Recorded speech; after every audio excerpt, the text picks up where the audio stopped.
Hey, hi. Welcome to Someone Else's Movie, the original podcast where an actor, writer, director, or nebulous industry figure gives a little love to a movie they didn't make. I'm Norm Wilner, I'm a programmer at TIFF now, and this is the other thing I do. My guest this week is Michelle McLeod, an actor you might know from her breakout performance in Pat Mills' Don't Talk to Irene a few years back. Since then, she's appeared in Honeybee and My Spy and a recent episode of Workin' Moms, and of course she's part of the phenomenal ensemble of Sarah Polley's Women Talking, which arrives on Blu-ray and DVD today in advance of Sunday night's Academy Awards ceremony, where it's nominated for Best Picture and Best Adapted Screenplay. Michelle picked Chitty Chitty Bang Bang, the 1968 musical comedy adventure based on the children's book by Ian Fleming and adapted for the screen by Roald Dahl, among others, which stars Dick Van Dyke as eccentric inventor Caractacus Potts, whose attempt to rebuild a destroyed Grand Prix racer for his young children sets off a chain of events involving international espionage, multiple abductions, bizarre villains, some light romance, and a lot of singing and dancing. It's one of the weirder flights of fancy that came out of England in the 1960s, and that's really saying something. But it's part of the fun, too. This is Someone Else's Movie. When I watch it, I just am filled with so much love. I feel like every scene and every character is driven by love in that movie. It is so fun. When I think of old Hollywood or what inspired me to be an actor, it was trying to be looking at these types of movies and Dick Van Dyke doing his dancing and his thing and being a silly character and outside his zone. And it just looked like fun. And that's what this movie represents.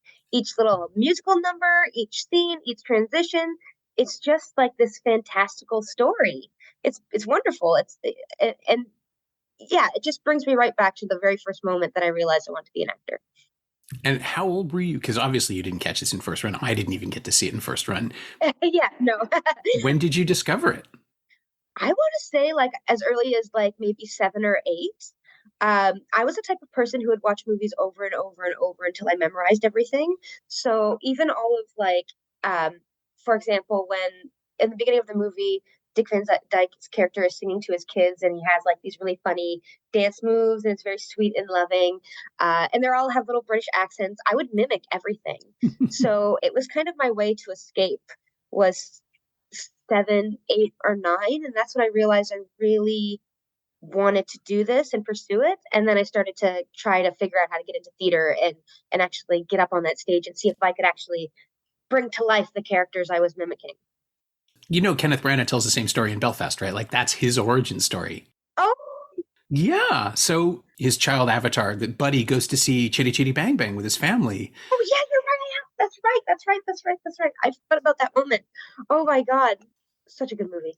And the funny thing was, I saw it at a press screening, and on the way out, a couple of the younger critics were like, what is that? What was that movie that they saw?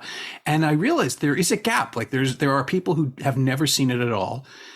Or maybe think it's Mary Poppins, right? Because of the Victorian aspect of it, or the Edwardian, whenever it's set, and Dick Van Dyke dancing, and you just don't quite see it as a different entity when you're growing up. But then the other thing that I found out while researching for this was that Julie Andrews was going to play Truly Scrumptious, or she was offered the part, and she passed because it was too close to Mary Poppins. And I didn't know that. The story behind Chitty Chitty Bang Bang's production is, it's based on a novel by Ian Fleming and Albert Broccoli, who produced the Bond movies, didn't think it was going to be a decent movie until Mary Poppins hit. And then it's I want one of those. So he optioned it and bought the rights eventually and wanted it to be a reunion for Andrews and Van Dyke. And and she just sort of backed away when she read the script. And then you go forward a little bit further in time and you realize it was also, the screenplay was adapted by Roald Dahl, who is, a beloved children's author who's also a complete monster. Exactly. But only he could create the child catcher or give him realize him the way that he did and that he was in the film. This movie is a beloved children's film, but it's also really weird. And it was kind of fun to rediscover that as an adult and just see how strange this film is. Yeah, I kind of like the strangeness of it all, the characters, the child catcher, Dick Van Dyke's characters, even Truly Scrumptious and everything. They really have to transform and become these fantastical characters. That to me is theater, that is film, that is fun. It's taking a little part of yourself, and even when Dick Van Dyke's character is being snooty and kind of standoffish and more of the protective dad and kind of stuck in his ways at the beginning of the film, it's still like, I don't know, that you can just see his purpose so like stonily set. Do you know what I mean? Mm-hmm. And you can see the change, but it's still very kind of, not dramatic is the word I want to say, but uh, maybe a little more slapstick comedy. Yeah. And Yeah. that's what the old timey movies were all about. That's what people went to go see. Like if you think about the old timey stuff, like Three Stooges and all of the extravaganza comedy shows and things like that. The silly dancing, like they were triple threats. And I thought growing up that's what I had to be, like an actor, a singer, and a dancer. And you watch these people do these things, and you're like, wow, that is so much work. I feel like those actors worked so much harder than us actors do these days, because they did it all, everything. I mean, you're not wrong. I don't want to take anything away from contemporary performers, because what you're doing is different. But yeah, I mean, Dick Van Dyke was basically the comic version of Burt Lancaster. Like they're both acrobats, effectively. They could do pretty much anything except an accent. And so true. And he's beloved in England despite that, which I find absolutely fascinating. Like everybody has fond memories of Mary Poppins and of Chitty Chitty Bang Bang too, because it was only, I think, 3 years later that came out. And so if you were aging out of Disney as a child, Chitty Chitty Bang Bang was just dark enough to still pull you in. And it's exactly what you said. There is a straight line in Chitty Chitty Bang Bang, not back to movies, I don't think, but to the music hall, to sort of the broad panto thing that's such a component of English family childhood and impenetrable to anybody outside of it. Which was, I mean, I think I was about 10 or 11 when I first saw it. It would have been at the Willow Theatre. I know that, in Toronto, which is this great second run house that had matinees for kids. It's where I saw all the old Disney classics when they came back. And somehow that got stuck in there too. So that's awesome. I thought it was going to be a cartoon about a flying car, and it is very real. Well, I guess it comes back to the Albert Broccoli of it all, right? He had the Bond team make this movie.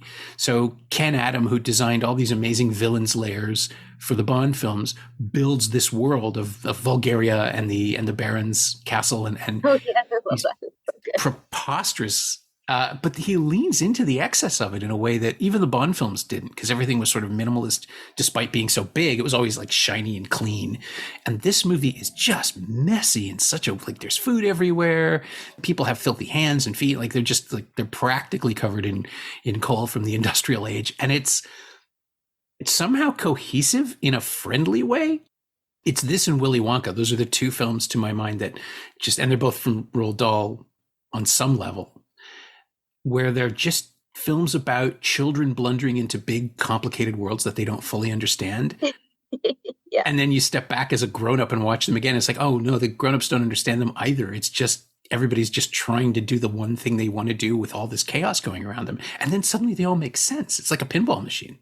That's why I kind of love the chaos of it all. Like, there's so much happening in this movie, and they all play so many different moments. I mean, like, they're going from the farm to the sweet factory to Bulgaria, to being stuck in the caves. You know what I mean? Like, there's just this giant flow and so many different scenes and so many different things happening. It's like watching these characters navigate that and then come out of that and seeing kind of how that changed everybody. That is what's exciting, because you're like as a kid, there's nothing better than to watch something that catches your attention again and again and again and again. It's like a whole bunch of different movies kind of smushed into one to make one big story. And I think that's why they needed two acts and why it's just so fun. Like, I kind of focus more on like what it would be like from the actor's experience. And I just think making that movie would have been so cool, like so much fun, like all the machinery that's going on, the set design, the costuming, the singing, the dancing, the silliness, the panto, which you were kind of talking about. Like, it's literally a theater in film medium, but like so much bigger than that in my opinion. And that's it's so dreamy. There's this little window in cinema, 60s and 70s, I guess, right? Like where you could fake some of it, you could create, and matte paintings made worlds bigger, but you had to build everything. You had to. I just watched a Sammo Hung film from 1986, Millionaire's Express, which is one of those. It's one of the Lunar New Year extravaganzas where there are stunts and comedy and misunderstandings and people climbing in and out of windows and these big action sequences. Oh And my you look at God. Chitty Bang Bang and about 75 things like that are happening in the corners of the frame. You don't even notice them until your fifth viewing. Exactly. There's so much going on. Even if you watch the extras, the people who are not the main characters in that film, they're all so freaking talented. And it's just like anywhere you look, you're going to catch something that is going to be entertaining and fantastical. It's just, that's why it's so fun. Ah, So is it like a trusted companion? You pull it out and watch it whenever you need it, or do you have like a yeah. structure to revisit it? There's no really structure. It's funny. I was thinking about what would be my favorite movie to come on this podcast with, and I was thinking more contemporary stuff. Like I really like Bridesmaids for the reason that it was the first time I saw women behaving just as badly as I feel like I do sometimes, and so I felt, oh, I'm being represented on screen. Like this means like I don't have to be prim and proper. These are women being hilarious. And then I thought, oh, I might go to something a little more um, traditional and do something like An American in Paris that again brings me back to my musical roots where I just fell in love with the idea of singing and dancing and being on screen and having these romance moments and these big dreamlike sequences. And then instead of watching either of those films, I'm like, you know what? I need to clear my head. I'm putting on Chitty Chitty Bang Bang. I put it on. I was just chilling with my dog. And then that's what I texted. I was like, this is the movie. All right, if this is the movie I'm putting on when I'm chilling at home on a weekend, then this has to be my favorite movie. And I hadn't watched it in a few years. And watching it again, it just kind of it brought all those feelings back as to why I would memorize it, why I felt so compelled to want to jump through the screen and be a part of it, because I just felt so inviting. And there's just so much going on. Like even the child catcher, what a fun role to play.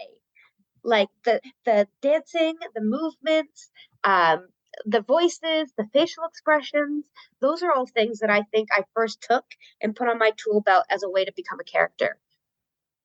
I love it. I probably want to play him more than anything. Well, I was going to say, like they're constantly remaking everything, and all the IP is in play. And I guess MGM owns this, which means that now it's with Disney. Because Fox bought the MGM catalog and Disney bought Fox. So, all right, let's assume there's an 8-part Hulu miniseries of this, an adaptation, all singing, all dancing with extra stuff.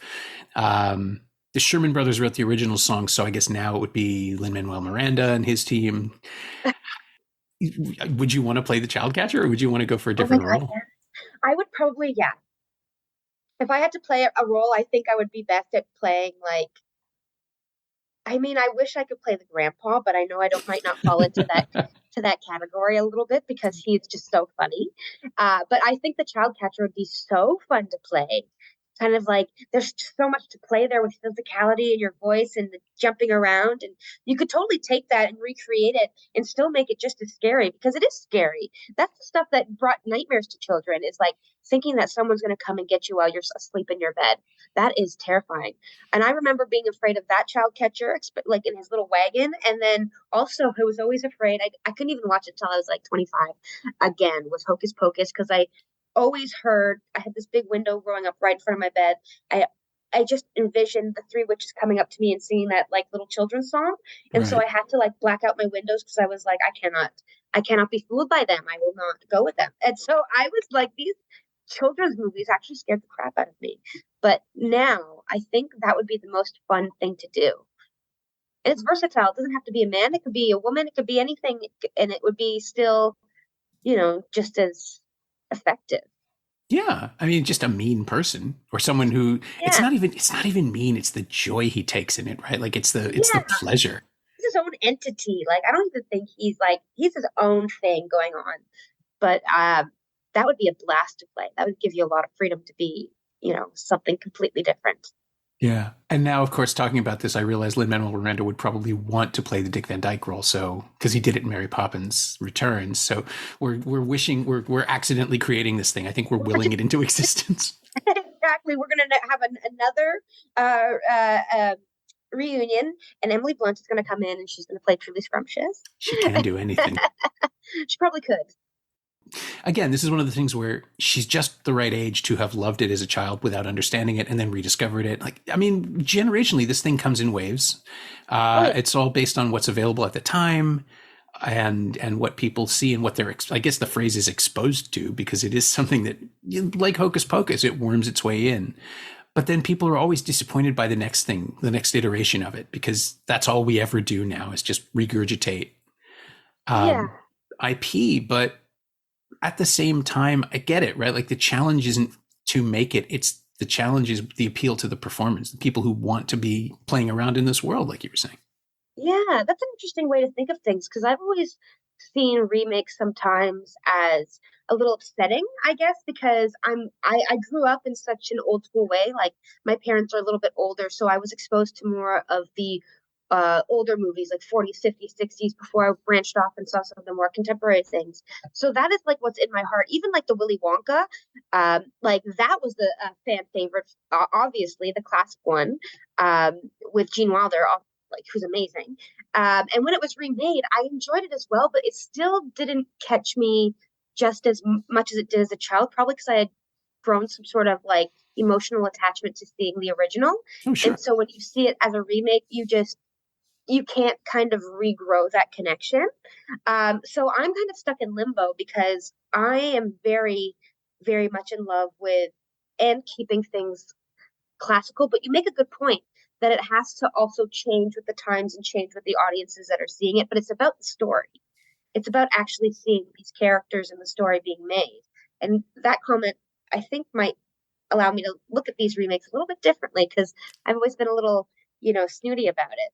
Oh, no, be snooty. I mean, like, absolutely. Most of them are unnecessary. I mean, I know people who've remade things and they're not even always happy about the idea. It's the process of finding the thing that makes it work for you, which isn't always the same thing as finding something that makes it work for the audience, right? Like we've seen so many prequels in the last 10 years where people have rationalized themselves into, well, this is the thing that animates the story. And this is why people need to know the true story of how this guy got his hat. And you don't. First of all, it's a hat. It's just there. So funny. Just tell a story about them now. It's okay to recast if you have to, but just move forward. Yes, I feel that. I think there's a lot going on, especially with all of the remakes or those stories that we're telling that are just those missing points from classics from before. I think that's trying to hit a generation, like from like my own point of view, that is stuck in that time frame and is only very much attracted to the things we grew up in, like the Jurassic Parks and like, for example, the Christmas Story that just came out. They did the new version of that. That was such a throwback to the first one, so we can see where they are now, because that one is so beloved. It's like now that not only are they making content for like the new generation, they're pulling back the people who have seen all these classics and are so kind of emotionally attached to them and trying to give them back that same feeling. So I feel like that's why they're remaking it, and we flood to watch it. Like, you best believe I'm going to go watch anything that is a remake of anything, because I want to make sure, I want to see what they've done with it. Have they continued it? What's the story going to be like? But it also opens up for like a lot of harsh criticism because you're touching something so, like, as I said, like beloved to someone's life. But it does have a bit of an appeal because there's that curiosity being like, oh, I wonder what happened to that character. I wonder what happened to them. So they're pulling a lot of things back.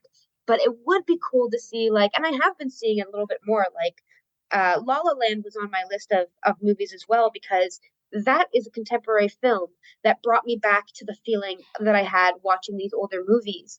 And I can tell you right now, I don't watch as many movies as I did on repeat, but that one I watched over and over and over again, because it just, one, it spoke to my own life experience, but two, it was back to that back and forth, the sing and song, the romance, the being in the dream state. Like there's just something about those uh, fantasies, those dream worlds that are for me like super compelling, like outside the ordinary, something that you don't get to experience every day.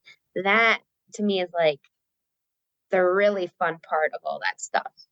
Yeah. And throw in a flying car and you're golden. Flying car that has feelings and emotions and just wants to be loved. Oh my God, I forgot about that whole thing in the beginning when it was just like, it's literally the whole opening set of this film is That's talking right. about what happened to this car and how it was left there and no longer loved. And all of a sudden the children tell their dad that it's their car and they need to take care of it. It becomes, that's what brings it alive.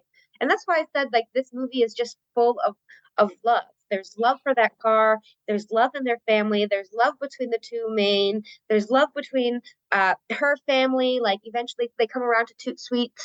There's with the grandpa, you know, and even the people in Bulgaria, like they are just fueled by love. And it starts with it and it kind of ends with that. And I kind of think that's so cool that they featured the car prior to featuring any character, because literally that's what drives the story. But No, that is an absolutely valid and perfect that you earned it. Thank you.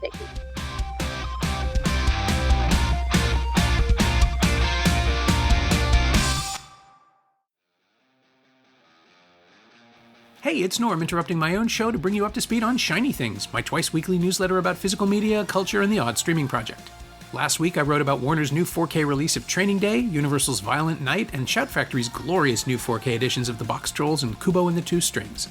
I cast a wide net. Sign up for a 14-day free trial at shiny-things.ghost.io or find a link at the Semcast Twitter account. It's a compulsion, and you can enable me. Come check it out.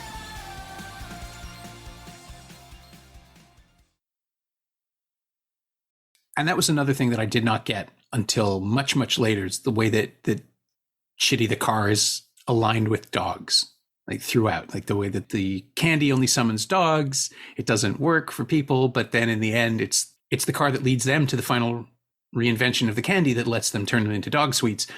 But also, of course, that the car is a dog. The car is a Labrador Retriever, just sort of helping everybody along the way. And how weird it is that, I mean, they've built a world where that can happen. Obviously, it's a fantasy, it's a musical, people burst into song and dance. Of course, a car can have feelings.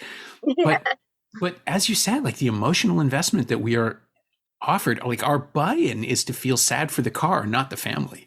Yes, exactly. That's how the whole thing takes off. Like, yeah. Like it shivers. And they mention it. It's like, well, did that car just do something? And the kids are always on. They know what's going on all the time when it comes to this kind of thing. So obviously they're right. But it was just, I mean, just like you, I didn't realize the significance until I watched it at a later age. Mm-hmm. I used to always skip that car stuff at the beginning. I was like, get to the good stuff. But watching it now, I realize this is to show a journey. Like, this is to show what's happened when you're beloved and all of a sudden easily forgotten, and how much value you can take as soon as someone just gives you a little bit of tender love and care. Do you know what I mean? Mm-hmm. So, and that's translated between anything. But it's just cool that they started off with a car and then it just shoots them into this adventure land. Yeah. It's a gateway drug in itself, right? Like the car isn't them buying into the fantasy. The car is deciding they're worthy of the adventure. Yes, exactly. That's a great way to put it. It's their reward, even though it's a terrifying adventure. Yeah, literally. And there's that compact with the audience where, everything's going to be fine. We know from the music there's never any real peril that can't be recovered from. Even the car is going to survive. Yeah.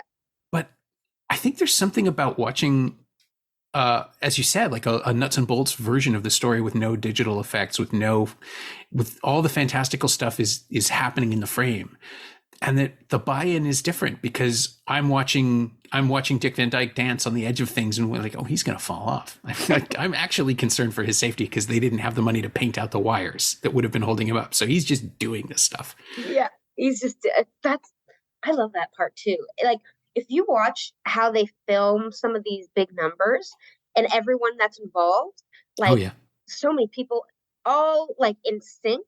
Like I remember just recently when I watched it, the old bamboo song and even the Toot Sweet song, the coordination.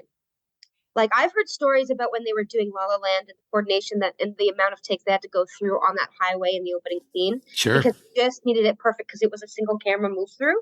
Like that takes a lot of precision and time and coordination.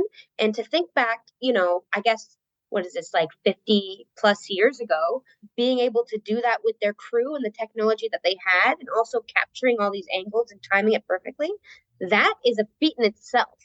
And like kudos to them for being able to do that. I mean, having experience on camera and seeing how things are moving behind me, I just kind of now reflect on the amount of work that had taken from not only the actors but the crew Hmm. to capture this moment in these big sound stages. Like, oh, the movie magic stuff sometimes really jazzes me up.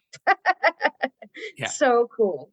I'm just amazed people don't get electrocuted on these things. Like just the few times I've been on film sets, to see all the cables and all the plugs and the generators, like it's dangerous, but It's people insane. manage to make it work. It's really neat. That's one of my favorite things about movies as well is, and even movies I've been in is I see the film and then I already know what's around, which nobody else is seeing, and I'm like, if only they could see what's making what they see. Right. It's just that's so cool. I love that stuff. Yeah. I mean, I suppose if you're going to make a movie like this, having the people who make James Bond movies on the regular is probably safety in itself. Yeah, they probably have some experience, especially if they're walking, doing stunts and dancing all over the place. I mean, Yeah. Yeah. I mean, this one is between, what was it? I think You Only Live Twice and On Her Majesty's Secret Service, which at the time in 69 was the most ambitious, the biggest Bond film. oh, really? Yeah, it's the George Lazenby one. Nobody remembers it because he was in it, but it's a great movie. He's maybe a weak Bond, but it's a terrific picture. Telly Savalas is the bad guy. It's a lot of fun. And these are the same practical effects guys building. I suppose they'd already done the Aston Martin Chitty Chitty Bang Bang. Had to be easier. They're not refitting an existing vehicle. They're just doing whatever they want with jalopy. Yeah, it's insane. The amount of work that goes into these things is just incredible. And you're right. It would be. I mean, I didn't really know about that James Bond stuff prior, Mhm. so I have to see that movie if you're saying that it's kind of like the best of its time. I It's would have pretty never good. even known about it Yeah, it's the one where Bond falls in love. Um, for the like first time. properly. Yeah. Oh, okay, Yes, because that's Casino great. Royale tries to riff on it, but it's the one where he actually has a relationship rather than just a movie long affair. Yeah, no, it's a good one. You should see it. And I feel like I'm just giving short shrift because I'm talking so much about the car because it's such a charming. I mean, it is the title character, I mean, it's the title character. That's right. the titular role, but the fun of it is in watching everybody relate to it. And that's another thing that's always so touchy in these movies where sometimes you get child actors who don't connect to the material or can't. Let's, think about E.T., where everybody is so good at interacting with what is effectively a puppet and making its performance better by performing to it and performing with it. And here, like the kids know how to handle it. Dick Van Dyke obviously can have a relationship with anything real or imaginary. Yeah. But everyone relates to there's just these casual moments where they sort of pat the car in passing. It's like they're really just accepting the reality of this film. And again, something this big and this messy, you can miss that. And it's weirdly pure, I guess is what I'm saying. It's got a good heart. Yeah, that's so cute. I feel the same way. It's cute. It's the imagination of the child. You know what I mean? Like they grew up in that kind of atmosphere in the movie. Their dad is a scientist, and their whole room is filled with trinkets and dreams and music and all this stuff. And it's those two little actors. Actually, I just realized the last time I watched it, it was their first movie Yeah. that they ever did. And I was watching them with that information in mind, and it blows me away when people who are, I've had a lot of training, and I get a little nervous doing movies, and then I see these kids who go in and it's their first time ever doing this kind of stuff, and knowing how the days go and how technical it is. I'm just kind of more in awe that they're able to keep their imagination flowing. And who's to say, like, who's not to argue that maybe it's that imagination that really helped kind of go with the filming of this movie to keep it going. The director, Ken Hughes, was not known for family films. Like he made dark thrillers and a Hammer picture called The House Across the Lake in the 50s. The Brain Machine, a science fiction movie called Time Slip. He did an American gangster version of Macbeth in 1955, shot at Shepperton Studios in Surrey. Cool. It's called Joe Macbeth. And then somehow, like he worked with Anthony Newley and Peter Finch, and then got dropped into this after making an adaptation of Human Bondage. Like it's so strange. And that's where the child catcher comes into play.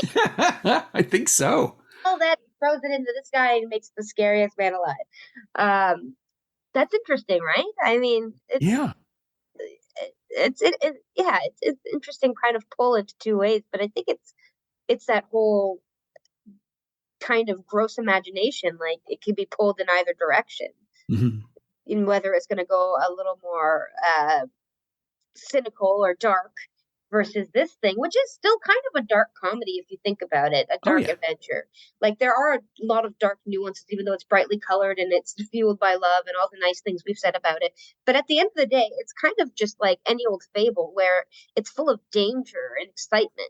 And it could scare you, you know what I mean? But it's how it all kind of wraps up together. And that's, I think, the kind of the thing that pulls the audience is like, what is going to happen? What is this about? Like, as I said, like every scene and every moment is so drastically different. They've got themselves up to their knees in adventure. Yeah. How is this going to resolve itself? How is it going to make sense? Because it just keeps throwing these things at us that really don't. And then eventually somehow it all resolves. It's such a weird, warm experience. And again, it's this 2.5 hour gargantua of a movie, because all movies were that big. You know, like you had to, well, that's what's going on now with Marvel movies. I guess you have to justify the price of a roadshow ticket by giving people a lot. Yes. And this one had the old, I mean, I don't know what it was like in the theaters back then. The intermission was kind of like a play. Like you take your 15-minute break and then you come back. Act 2 has started. But they did that a lot. Like I remember even in one of my other favorites, Oliver, they had that break as well. Almost everything back then had their little, intro, outro, musical numbers, and then the intermission. It was kind of driven by theatrics, going to theater, but in your home. I guess. I guess so. Now nowadays we don't have intermissions anymore, but they were fairly, I mean, I remember them when I was a kid. They were pretty common because you got to sell twice as many. That was the deal, right? You have a longer film, but the act break gives the audience a chance to go out and buy more snacks, because concession, of course, is where the theaters make their money. And that made it more palatable it also made it more fancy. It did feel like a night at the theater. Yeah. But yeah, if you're at a kid's movie with an intermission, there's some very, very big ambitions for that movie. People are expecting it to, like qualify for the Oscars and stuff. Yeah. And the other thing I found out is the only reason that they got Dick Van Dyke was because he passed on the role of Fagin in the Oliver movie that was being made at the same time. Yeah. God. I don't think he would have made it work. It works out and makes sense. And everything kind of happens for a reason, because Fagin in the Oliver movie is just so well cast. I don't think Dick Van Dyke could have been as kind of miserly as he needed to be in that movie. Plus, you don't want to see them popping up everywhere. I mean, these are classic films, and he's in a lot of them. And I love Dick Van Dyke. He's still popping. I follow him on Instagram. He's still dancing. He's still doing his thing. He's a bucket of joy, and he is fit and fabulous. And his career it speaks for itself. But there's those we've kind of even mentioned like my cluster of favorite movies, and if they were all, and the connections between them, if they were all played by the same person, I might have not had that kind of fondness to it. You know what I mean? Yeah. Because it would have been overkill. overkill, yeah. But I think the Chitty Chitty Bang Bang casting with Dick Van Dyke is just great because he's slapstick. He's a caricature to me. He's someone who's over the top, but also it's weird because he's grounded at the same time. Like I can understand him, but I can also see him becoming something bigger than himself. And his skills are just out of this world. Like that bamboo song where they flip their legs in and out. Yeah. What I remember trying to do that as a kid, could not figure it out. I could not. Like it's just insane watching these people do their thing. Yeah, he had the thing that Gene Kelly did where you could just project joy and dance at the same time. Like you can, he lets you take pleasure in what he's doing as much as he is. Like he invites you into his own happiness and his exhilaration. And that's why I think he shouldn't, like Fagin would have been a terrible role for him. I don't think he could do the cruelty. No. I wouldn't want to see it, more to the point. Like I don't know that I could handle Dick Van Dyke being mean to children. No. I don't know the actor's name who played Fagin in Oliver, but I can tell you right now, I've watched that movie 1,000,000 times, and each time I am like, there's no one else who could ever play that role. He needs to be miserly. He needs to be a little bit scary, but also have those soft moments, to draw you in. It's I love Oliver too. That's another movie. See, all these old musicals are what got me. This is what my dad popped me in front of as a kid. So this is all the stuff I'm like super familiar with. Yeah, you were raised on it. You never had a chance. I'm raised on this stuff. Like this is all and this is the stuff we still watch today. Like if any of these musicals are playing at like Mervish, my dad he's 76 now. Like he lives in Peterborough, so I invite him down and we go and we kind of relive watching it like we did when I was super little. So it's kind of awesome like that. Yeah. Oh, that's wonderful. To have that thing that you can still keep doing, right? Yeah. There must have been a stage version of Chitty Chitty Bang Bang by now. I haven't heard of one, and I haven't seen one like ever advertised here. Definitely Oliver, obviously, and we just recently saw Singing in the Rain, and An American in Paris, right, was also here, and that was the dancing, that stuff is so awesome as well. Like being able to do the acting, the singing, and the dancing, the triple threat. Like I can't do that. So as an actor, I admire those skills for sure. Yeah, hardly anyone can. You'll hurt yourself trying. That's all I know. Or at least I will, because I am old. There was a stage show in 2002 in the West End. No way. Yeah, Michael Ball and Emma Williams played the leads. There was a Broadway production at the Lyric in 2005 with Raul Esparza. Okay, that would have been good. Aaron Dilly played Truly Scrumptious. Philip Bosco as Grandpa. Oh, wow. Yeah, I would have watched that. I would love to see a theatrical version of this to see what they do with that car and how they change the sets. I mean, I'm assuming they would keep it more or less as it is, but yeah, Act 1 ends with Chitty Takes Flight. Act 2 starts with Vulgaria. That makes sense, I guess. You totally redesign the thing. Again, this is the closest I'm going to get to a remake that I can accept. Oh, wow. That's so strange. The idea that everything, why hasn't it come to Canada? I don't think it ever did. Not long ago either. No. At least not long ago. Most recent production was in West Yorkshire and Ireland in 2015 to 2017. No way. So I gotta go to the UK to watch this, is what I'm saying. Or start banging the drum and have it happen here. Yeah, that'd be so cool. Very, very cool. Yeah. Well, that does sort of bring us to the closing question of the podcast, which is always the same, which is there anything of Chitty Chitty Bang Bang that you've used or borrowed or outright stolen for your own work? I mean, I didn't see a lot in Women Talking, but there could have been something. Yeah, I think the biggest thing I got from all those types of movies, but this movie in particular, is just like my zone, my niche as an actor is